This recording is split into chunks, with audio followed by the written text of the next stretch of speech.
Mick Jagger would never perform again. This wasn't a joke, not a publicity stunt, not a break before another world tour. It was real, and it was final. He made the announcement himself.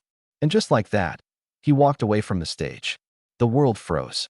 A man who had ruled the stage for decades, who had outlasted and outshined everyone who had ever dared to take it, had stopped. Why? He didn't say. No farewell interviews.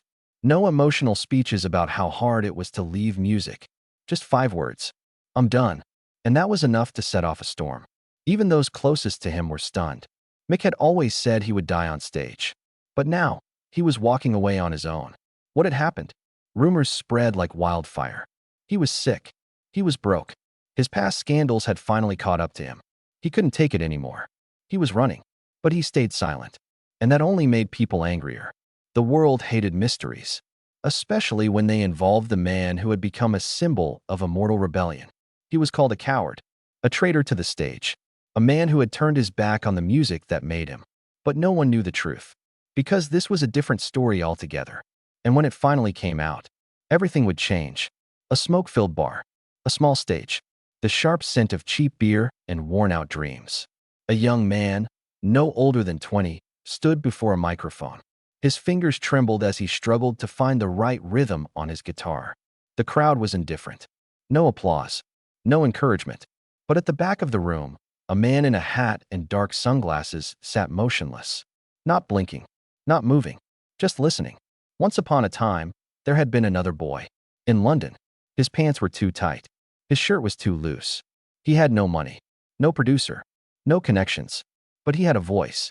And the first time he stood before a microphone, his legs shook just like this kid's did now.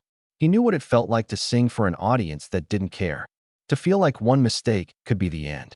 And back then, someone had noticed him. Someone who didn't have to stop and listen. But they did. They gave him a chance. And that chance changed everything. A few days after Mick Jagger shocked the world by walking away, he was back in another club, among the unknown names. Not seeking fame, not running from illness or scandal. He was doing something no one would ever understand.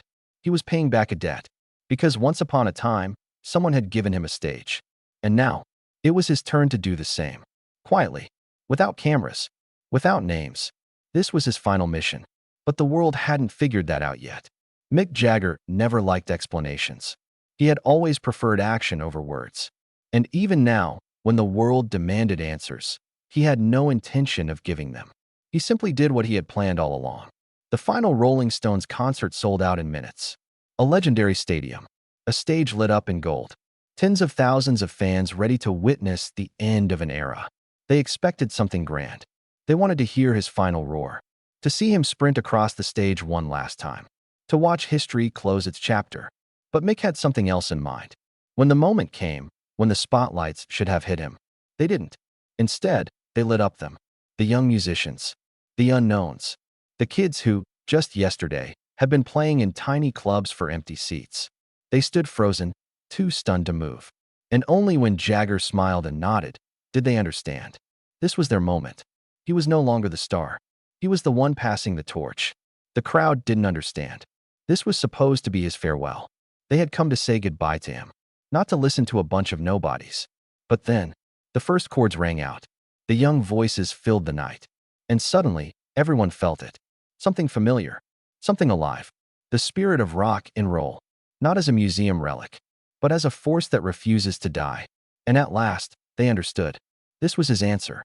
Mick Jagger wasn't leaving because he had broken down. He was leaving to make room for others. And that wasn't weakness. It was the strongest ending he could have ever written. Now, everything made sense.